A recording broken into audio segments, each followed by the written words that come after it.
Hi, welcome to the Daiku Podcast. I'm Gary Snow. Today, I welcome Christian Lindquist, also known as Regin the Mapmaker. He is the winner of the Gold Adventure for the Fun with Fang Game Jam for his adventure, Passion for Dummies. And Regin, welcome. Thank you so much for having me. It's good to be here. Well, for those that don't know, we had a little adventure jam over the summer, and it kind of extended and into the fall and then into the winter. And we crowned the winner on winter solstice. And Regin, you were the winner of the Gold Adventure, as well as I should get all this right here because you cleaned house here. You won the Gold Adventure for Passion for Dummies, and then you put in a second adventure called Hell's Kitchen, which we're going to look at today. And between the two of them, you won the Best Art, Best Map, and Best NPC. So congratulations on all those. Thank you. It feels awesome, of course. I was so thrilled. And as part of the prizes, you won a whole bunch of IKEA gift cards that we got to you by hook or by crook. We figured out the international problems of getting IKEA gift cards, so we'll have to revisit that later on. But before we get into all the good work that you did in the Fun with Fang Adventure Jam, tell me, how did you get started in role-playing games in the first place? Ooh, so this is like an interest from when I was just a small kid. I was really bored at a party, and I was staying. We were at some friends of my family, and they had older kids. So they gave me this like book, which was the rule book from a very old Swedish game called Mutant. And they said, maybe you can just distract yourself with this. And I for sure could. And they actually let me keep the book. So I still have it. And it's just awesome. It's so cool. What's the name of the book? It's Mutant. It's actually like the year zero. Free League has reintroduced it. You can say they are using that brand for an excellent game, still called Mutant. But this was the original. Right on. And so from there, you started playing that. Did you have a tough time finding a group to play with? And how did that flow for you? I did. I was so into world building and writing my own adventures, but it took some time and effort to find friends to play with. My friends were mostly interested in football and stuff. So when it's just like 8 or 10 years ago, I revisited this hobby. I met some friends and we started to play, and I started to draw and write again, and here we are. So you had a fairly long gap. Like, how far into it did you get as a youth? And then when did you what triggered you to revisit it?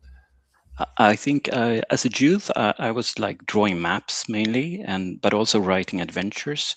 I posted them on the internet, the 1.0 internet. I do remember those days. Yeah, where you can actually build your own homepage and put up the GeoCities for anyone to fun. Yeah, GeoCities for sure. So that's where I was, and it was like now when I revisited, we were playing together with a GM called Andreas Lundström, who's happens to be the GM for Sweden Rolls podcast, and he noticed that I was drawing the whole time while we were playing. So when he said okay, it's time for me to write my campaign for Dungeons and Drakar and Demoner, Dragonbane, he asked me if I could maybe draw some maps. So that's where I got really back into the drawing and graphic design of things. I just had I couldn't help but taking on any advantage or any challenge that he was that presented itself. But what hooked you back into even playing that game or those games in the first place? Because after such a long gap, what was the trigger that you went, I want to play? Actually, it was. I mean, I was interested for sure. I thought about starting to play with my kids. So I bought some books that I thought had lost, books of old, um, like to complete the collection maybe. Yeah. And then there's like this site where you buy stuff and you're get into contact with people that sell stuff. And I actually bought a book from a guy who then called me and asked, "Well, you just bought a book. Don't you want to play?" So that's how it started again. It was really just by chance. I was like this. Yeah, it was just by chance. Well, I had a kind of similar gap. I mean, I was really, really into it when I was younger, like Yeah. Red Box, Dungeons and Dragons, and like Advanced Mhm. Dungeons and Dragons and all that kind of stuff. But then life got in the way as far as, you start having kids and careers and all that. Yeah. You had mentioned you're an architect, and I always like my background's more in like graphic design and that kind of stuff. Mhm. And I always went, oh, I'd love to be an architect. But then I was horrible at math. And on top of that, like when you're a graphic designer, you can actually just make whatever the hell you want Mhm. versus an architect where that building actually has to stand up and has Yeah. to go by rules and that kind of thing. So I guess a question I have for you is like, where did your skill set as an architect lead into your graphic design? Because there's like lots of like almost rules of architecture and like lining things up and, Yeah. squares and all that kind of stuff. I think for me it was like it started with the maps and the map making. That got me into like art school, and then from art school I really wanted to become a graphic designer. But then I realized, or I tried to apply for different schools, and I wasn't good enough. But apparently, I was good enough for architecture, and it felt like I also like it really was a good fit. And I've had like awesome stuff, fun projects in my career. Love being an architect, drawing worlds underneath the surface, mainly like subway stations and stuff like that.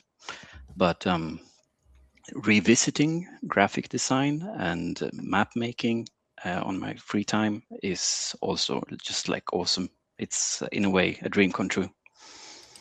Well, you are super talented. And before, like, let's just kind of like jump into a little bit. I'm just going to give a preamble of the fact that we have the Fun with Fang, just to give people an update on like what the Fun with Fang Adventure Jam was. I'm going to add it to the screen here. So we had people, there's a little game, Fangasahola, that I put out a couple years ago now. And I invited folks to enter the contest to make an adventure. And there's some IKEA gift card prizes, as mentioned. You can make children book monsters. And then we had some like fantastic submissions. I'll just kind of flip to them here so that you can kind of see them. And then what came first for you? Like, I guess I'm curious, how did you discover it? Because how did you discover Fang in the first place? Well, there's like this really small convention in Stockholm in a basement in the old town. And I think his name is Tom, right? Yeah. He was actually showcasing Fang or like playing. You just go and you don't know what you're playing, but he was actually apparently he was GMing an adventure for Fängelsola that he had made. And I thought this is a really fun and whimsical game, which I want to also play with my kids, whom I am now also playing with. So it's perfect for the summer, I thought. So I bought it, and we played a lot of games during the summer. And the games that I wrote for Fängelsola were games that came up during that period. So it's thanks to Tom. So for those that don't know, Tom Kronhofer is the editor of the original core rules, and he's been out there pumping up Fang all over Sweden. So very much appreciated for Tom's good work on that, and I'm glad that it resonated with you enough that you went, Hey, this is good. Do your kids have a favorite kind of part of the game? I'm kind of curious. Do they like the dice stacking or the character? Yeah, Do they have a favorite character? yeah. The Doom stacking, or the Doom Tower Yeah. is of course a favorite feature. I actually even played it with my mom. Oh wow. Yeah. What type of character did she play? Oof, can't remember. I think she was just playing like this gnome or something. Yeah. Well, I had a Something like that. surprising amount of people that when I did the original Kickstarter that were not necessarily role playing game fans, but they were like, "I Mm. am buying this for my grandmother." And what's a grandmother in Swedish, or my mom? Mormor eller mamma. Oh, Grandmother is mormor. Mamma oh, is okay. mom.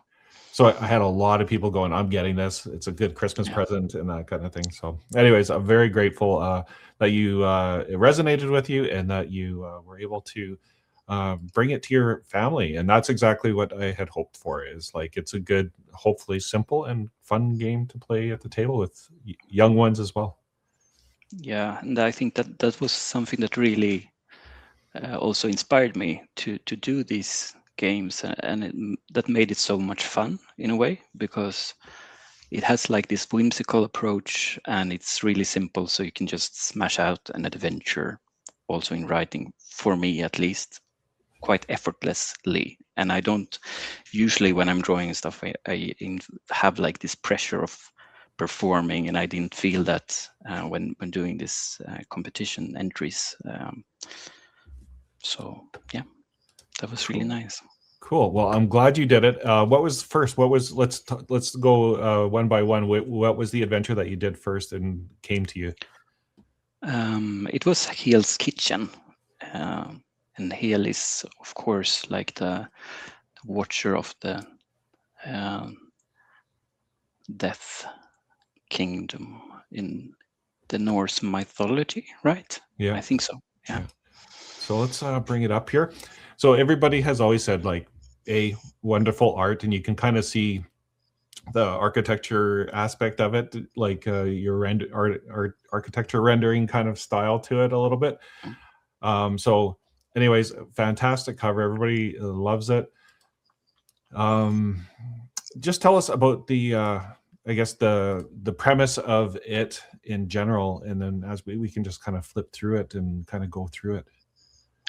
Yeah, I mean, this was the first adventure. I think it was a little bit based on the thought of a Hotel California, Yeah, once you a enter, restaurant who no one wants to leave, and I played around with that thought, and like what would actually make people want to stay, or maybe it's like this smoked bacon or something like that.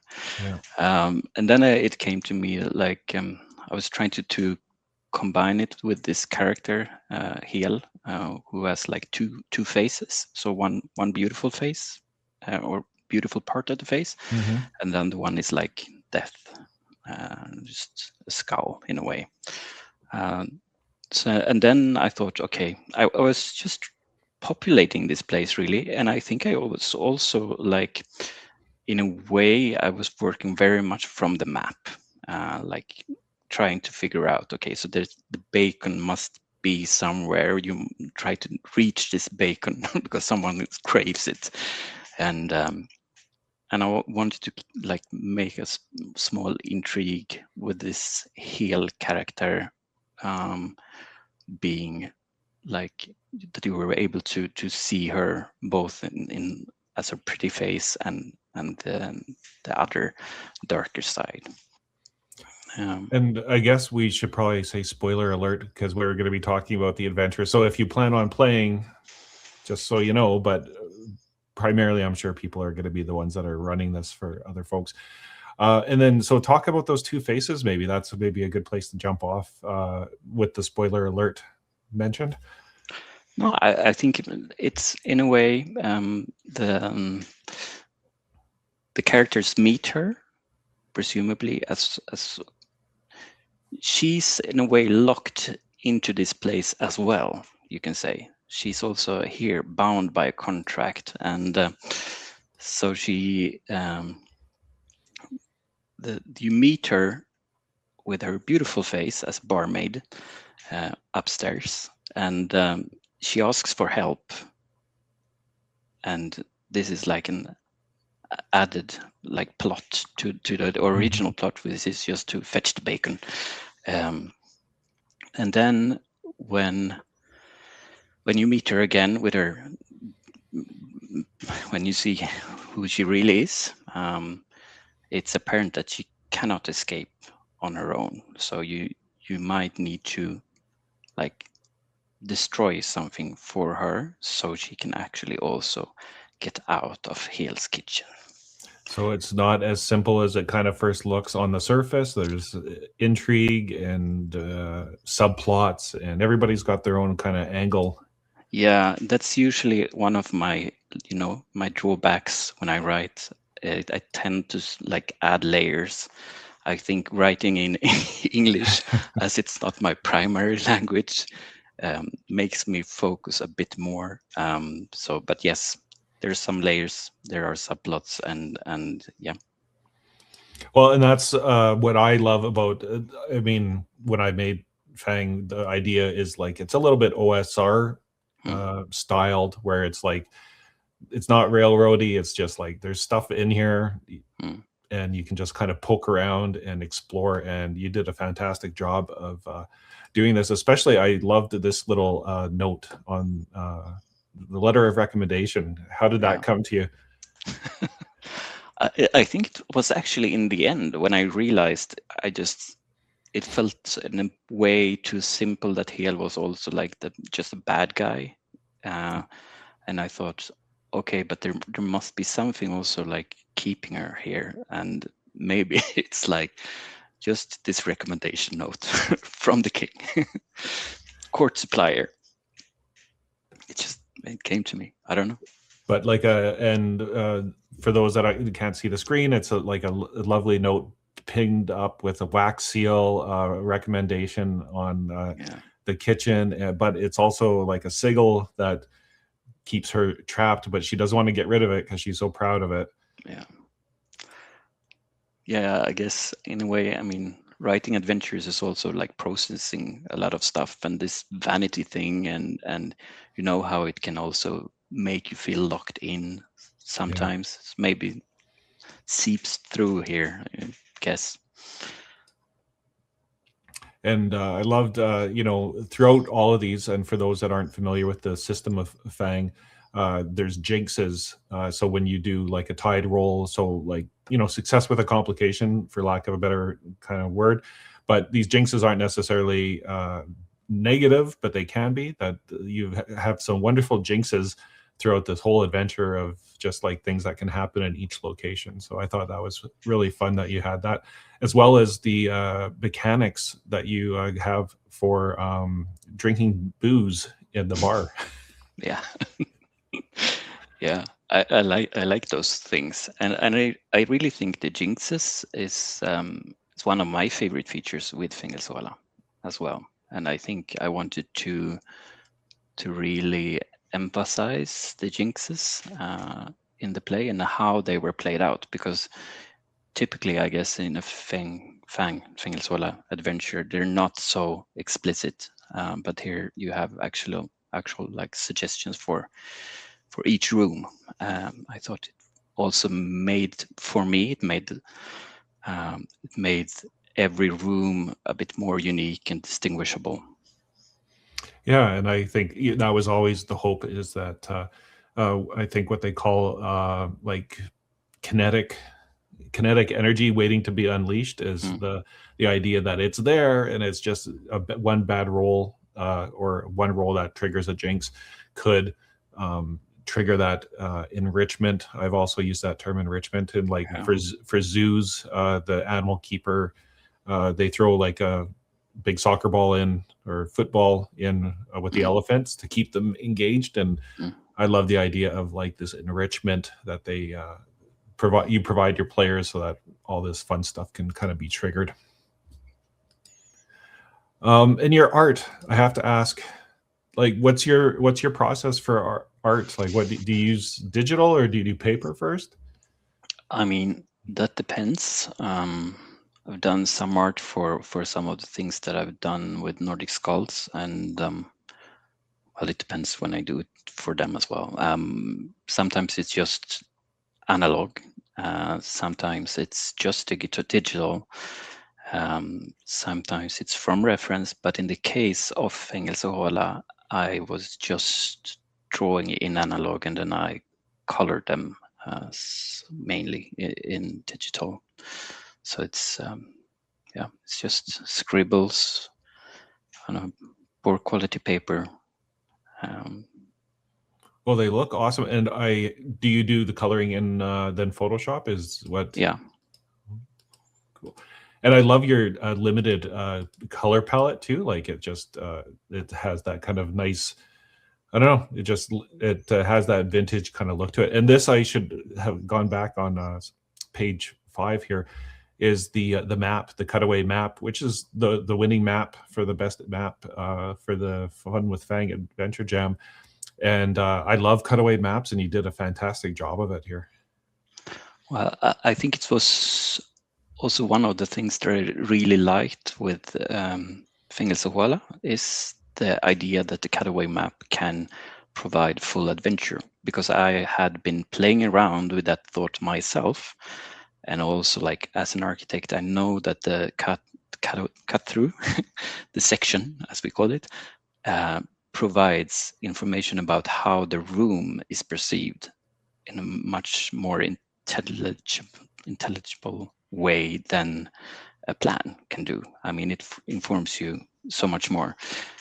So that was one of the things. When I said I was developing this game through the map, I was using the tables, of course, and like looking at that for how the mechanics works. But it was also like very much developed through the maps and this section. And then these rooms aren't so special. I'm still an architect. It's a bit boring, but I always struggle with things, they seem to be a bit too buildable and stuff like that. So when you look at your cutaway, you go, okay, how does that pillar get supported and that kind of thing? Yeah, and then I would try to tell myself, just don't care about it. Come on, it's fantasy.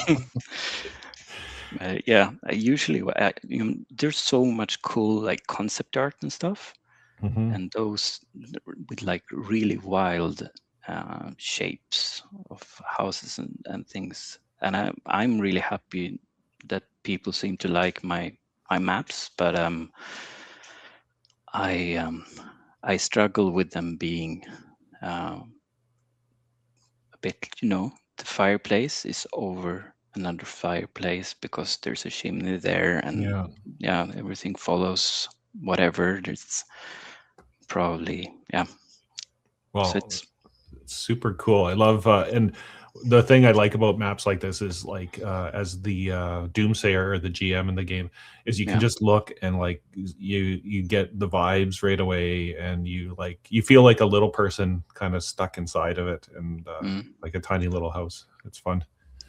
Yeah, and I think like adding the elevation, as you say, or as we say, to the section when you see also what's happening behind. Of course, it makes the room feel so much more alive. So I try to bring that to this section out of pure lust. Yeah. I'll jump ahead now to let's see. You also won best NPC and how do you pronounce Horu? Horu. Horu is actually something that someone would shout to a waiter, like Horu. Oh, okay. Like they don't know his name, so they just shout Horu, which means you there in a way. So Horu. And so describe Horu, the cockroach waiter. Yeah, no, I hardly remember, man. But he's what was he? It's like very, very something. Can't remember. Let's look together. Horu. Where is he in the? Where the is he? Horu carries a damp. There. Whoop! I switched it by accident. I think he's just a very typical waiter in a way. Yeah. Well, he resonated with the judges. They were like, "I like Yeah, that. I like him." yeah. Just as you enter, a shell-clad humanoid with 4 arms and an insect-like head enters from a nearby room, comes up to you and asks, "Good day to you. Would you like a table for 3? There's a quite long wait for food, for your information. At least a week wait, I presume." Yeah, he's a bit like that. Like a good Snobbish waiter. snobby waiter. Yeah, but someone calls him Huru. Um, and then your little rat guys, Yeah, they're fun all around because the yeah, kitchen needs rats, right? yeah. I mean, they it's like their natural habitat, so Yeah. it felt like it wasn't odd at all. So it's, I think Hell's Kitchen is quite yeah. There's quite a lot of rats in Hell's Yeah. Kitchen. When you played with your kids, how did the adventures end up usually? With them doing unexpected things. Yeah, I guess, yeah. The kids are kids. Yeah. No, we play quite a lot, but I think they were with this adventure I can remember. I think they were I don't know if they died maybe when we were in the basement, like fighting Kokke, the chef. Okay. Might have been so. Yeah, the There's the doomstack chef. got a bit too high. Yeah. So the bacon, and just, are you a bacon fan yourself? You know, if it's yeah, it's tasty. Yeah, not that big of a fan, but yeah, it works. Yeah, well, I'm a huge bacon fan, but I like mine extra crispy, which a lot of people think is blasphemy because you got to have like the softness. Anyways, it's a fight in our household on the Okay. level of how much you kind of cook the bacon. I like it crispy. But I do love the smell of bacon, and I also loved some of the random stuff that you had chosen at the very beginning for random tables, is essentially of random events, and everything from farts to vomits on the floor to squeaking noises and pipes breaking and everything that you might find in a like rancid kitchen, or Yeah. like a chaotic kitchen. Yeah, I wanted to add like the random table element to my adventures. I think it usually provides not only like more fun in a way, but also sometimes, especially when I play with my kids, sometimes it's like they are getting stuck in a way. Yeah. And if you just roll a random event, it usually makes things go back rolling again, and it becomes more smooth. So Yeah, spices things up for sure. Yeah.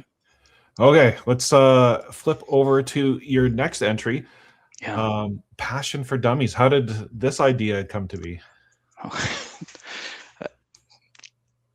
I think I was like really hyped after writing the first adventure, and I thought like maybe I could write something even like simpler with less layers. I'm not sure if I managed, but I was trying, and I had this idea about this like person who was really not understanding how to find a partner, and maybe also longing very much for becoming just a stay-home person, and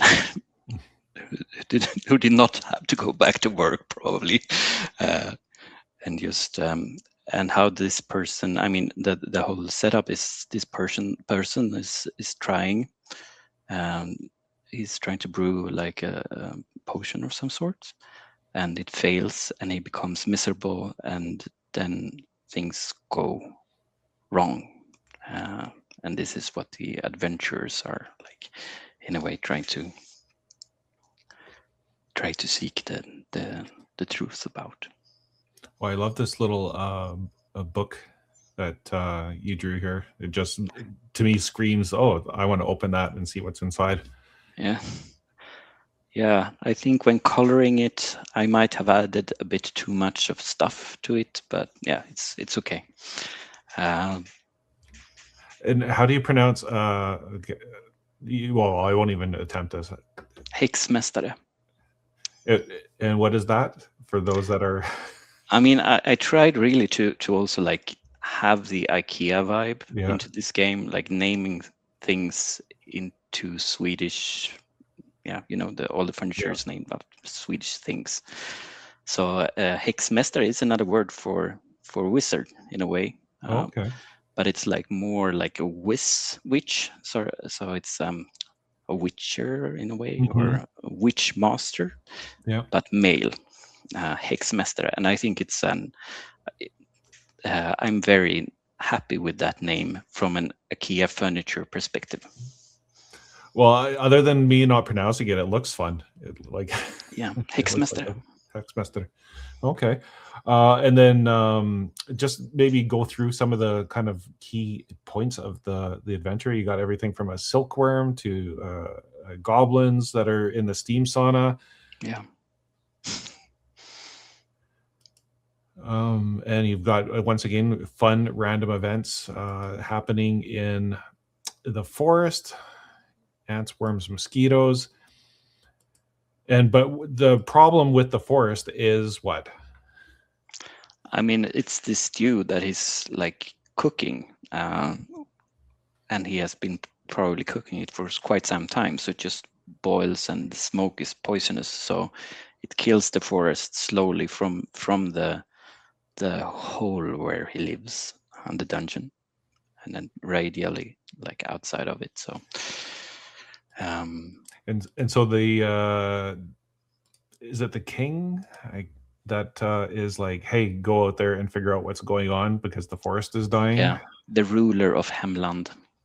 Okay, the homeland essentially. The homeland. And so the stew is also like killing the forest, but the only people that seem to like that kind of putrid state are goblins. Yeah. And they're seeing it as goblins, and they are using it like a sauna. Yeah. And the king loves to hunt in the forest, and one of the things they love to hunt the most is the bear. Black bears. And so you might encounter that upon your journeys. But the dying forest has a whole bunch of issues and fun jinxes that take place. Yeah. And Janne, of course, the dwarf. Yeah. Who's actually also longing for love. Eventually they might find each other in the end if it ends happy. The lone Häxmästare and Janne. And another awesome cutaway map, a little bit more simple than the Hell's Kitchen, but still fun. And the entrance, what made you think of that kind of cool entrance? No, I think like this is one of the problems of this Häxmästare is living in this hole, right? Yeah. So it's really like he's trying to advertise himself as a cool guy by this stew, and also by this stone that he has levitating over the entrance, which gleams, of course. So it's like a signal to maybe Janne to seek him out and let him become a stay home person. Yeah. Well, lovely art throughout, and Mala, the bat thing. I mean, this is actually a moth. Oh, moth. Oh, sorry. Yeah. So, but no, that's okay. She's okay with that. Malla. Moth in Swedish is mal. Oh, okay. So it's a version of this is a feminine version. It's a play of words in a way. Malla. Okay. And you got your goblins. That was a fun picture with the goblins in the sauna, all naked. Yeah. Do people I have to ask, in Sweden, is that the common way to go, is naked? Yeah, usually. Yeah. But Okay. I mean, it's not always mixed. And in this case, it's only female goblins. So yeah, they are just having a good time. It's nothing odd. And then the spider cave, and then the boiling Stew. It was a stew. stew. I said potion, but it's a stew. And the Chamber of Sadness. Yeah. With the Hexmästare. Well, it's a nice, short and sweet adventure. I thought it was just fun, and obviously the judges did too, and just the creativity. I know when you were first submitting them, you're all like, "Huh? How come it's like kind of all food related?" Were you like hungry? Yeah. At the time? No, I don't know. I think it's like maybe in a way this like I'm trying to think as I'm talking. Maybe like this playfulness, the like whimsical thing, how it works with children. My food is so much fun. I mean, it can be repulsive and also very enjoyable, and so I think it suits this like setup in a way. Well, let me. I'm going to add. So everybody listening to this, I'm going to put the links in the show notes. Go to Regin the Mapmaker on itch.io. You can download Hell's Kitchen from there, as well as Passion for Dummies. You can download it from there as well. And if you don't have the core rules for Fang, you can download. It's like almost identical as the paid version, but just a couple pieces missing art. You can download those rules for free. There's no excuse. You can just get playing today with both of these adventures and the core rules, and as well as go give Regin a follow on Instagram. He shares a lot of his work there. So what else are you working on here? Like well, there's a couple of different projects. I have like these I should bring up on here the screen that you won. What was that one for? Yeah, You're this like is a multi-award winner now. Yeah, I am. It's freaky. This was from last year. We Nordic Skulls, which is Andreas, Robert Alm, and me. We won several awards at the Phoenix Awards, which is a Swedish award hosted by the Swedish magazine Phoenix. So we won 10 prizes, I think. Best role-playing game for My Father's Sword, and a bunch of awards for our Windheim setting for Dragonbane, which we are publishing in both Swedish and English. And the gold award for best role-playing game from My Father's Sword, which is also published both in Swedish and English. As you can see, we are already making advertisement for Yggdrasil Burns, which is a Mörkborg hack published in English, which just came out this autumn, and you can find a bit of everywhere. We're looking at our latest project, which is out on Kickstarter now. Unfortunately, it's just in Swedish. We have this collaboration with a fantastic poet and writer, Mia Gibson, and she writes this solo RPG set in the Lovecraft Cthulhu mythos for us. So that's out on Kickstarter now, but it will only be published in Swedish, at least to start with.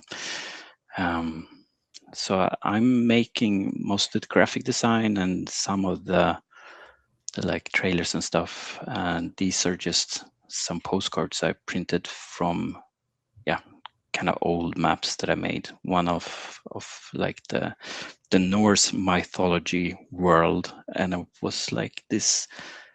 I had this idea about flipping the world upside down in a way, making it like a disc, but then so you could look at it from both sides at the same time. And and this other world, which is like, it was just this idea that you have an egg and you made a world onto it, and it's fun. Oh, that's So this fantastic. small fun stuff. Yeah, and this is my own stuff, the Dragon Bane. Sorry, just in Swedish for now, to Drakar and Demoner. But this small adventures I'm writing for fun, but because I want to be, I want to make, I wanted to make like adventures that were really easy to get into. So these are this Många bäckar små, or Many Little Helps, is for new players and new GMs specifically. And the follow-up, which I have test print here. Here, I'll Beyond I'm the gonna move this. Rift. I'm gonna remove this from the screen so we can. Yeah, Beyond the Rift, really cool cover by Tanya Herrero, which is coming out also in Swedish in a month or so. I'm just doing the proofreading. It's a bit grimmer. So when you think back upon your long break and then kind of being brought back in the world building and that kind of stuff, are you living your best life as far as being able to make all the crazy stuff that you thought of when maybe you were younger? I think so. I mean, my maps for Windheim are currently on the walls of the local gaming store where I was walking as a kid, just dreaming about cool role-playing game stuff. And it's the feeling of having it there and passing by and looking at the books that I've been part of publishing. It's a very cool feeling. And like having this awesome collaboration with the other skulls and all the people in the community being so supportive and helpful. I think the role-playing world of today is what I dreamt it would be 20, 30 years ago when I stopped playing, because it was not. But now it is, and I think it's so fun. Very cool. And I'm going to hijack a little bit of this and just mention to folks out there that I am running a Fang Dungeon Bestiary Zinetopia project on BackerKit. So if you are interested in getting some monsters for your Fang game, so the rules are on itch, you can download for free, but you can also see some of the fun little monsters that have been designed for Fang on the little drop down here. Yeah, do what Regin does and back it. Yeah, so back it now. It's look up Fang Dungeon Bestiary. You can get lots of little critters for your dungeon. And I've been hinting, and no official announcement yet, but I think similar to the Fun with Fang Adventure Jam, we are going to be doing a monster jam over the summer. So you don't have to commit to a full adventure. You can just commit to doing a monster, and we'll compile and put all the monsters in the jam. So if you want to make these kind of creepy critters and also check out some of the other adventures that were made for the Adventure Jam, including Raspberry Juice, which is also on BackerKit during Zinetopia month. And that's one of the other entries that we had in the Fun with Fang Adventure Jam. And also on top of that, we were talking before we started to hit record that I am going to be at the Between Two Cons, which is the Between Two Karens con that's in Portland in June. And we're hoping to have some copies of both Hell's Kitchen and Passion for Dummies there. So we're excited to get some of those Fang adventures to you. And so stay tuned for hard copies of that. And we'll work through that process and let people know ahead of time that they can get them there. But Christian, I just want to say thank you so much for your good work and amazing contribution to the Fang community.